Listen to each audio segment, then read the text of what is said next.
আলহামদুলিল্লাহ, আমাদের নতুন ছাগিটা আজকে আমাদের খামারে নিয়ে আসলাম।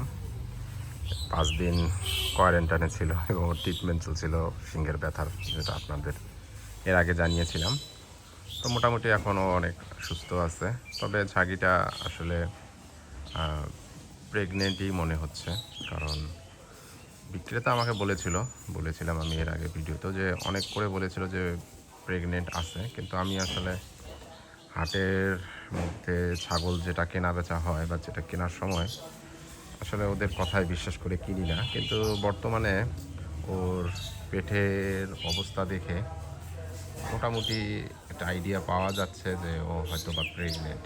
তো এজন্যই মূলত একটু ভয় যে এদের এখানে নতুন নিয়ে আসাতে আমার এই ছাগিটার আগের যে বড় ছাগিটা কে সবসময় খুব মারামারি করে আসলে নতুন আসলে কেউ, বিশেষ করে এই খাবারের সময় যেটা হয় আর কি। পালের মধ্যে সব থেকে স্ট্রং যেটা থাকে সেটা সবসময় নতুনদেরকে একটু তার আন্ডারে রাখার জন্য সবসময়।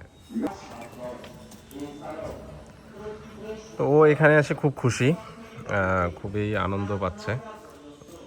তবে বিষয়টা হলো, আমি যেহেতু আমার এই ছাগলগুলোকে কাটা পোয়ালের সঙ্গে দানাদার মিক্সড করে খাওয়াই, ও অবশ্য এটাতে অভ্যস্ত না। ও এই মিক্সার খায় না, ঘাস খাওয়ার অভ্যাস মনে হয় ছাগলটার খুব ভালো। তো ঘাস ভালো খায়, লতা পাতা দিলে ভালো খায়। তবে ও এই যেটাকে আমরা খড়ের কুচির সাথে দানাদার মিক্সার, এরা প্রচুর পরিমাণে খায়।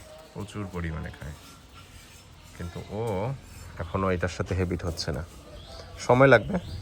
কারণ আমি আপাতত যেহেতু আমার শহরের ভিতরেই আমি পালছি এখানে, তো সেখানে একটু এদেরকে খড়ের সাথে অভ্যস্ত হতে হবে। কারণ আমি একবেলা অন্তপক্ষে এদেরকে খড় খাওয়াই, কারণ ঘাসটা নিয়ে আসতে আমার সময় লাগে, বা এখনও আমার ঘাসের জমিটা রেডি না।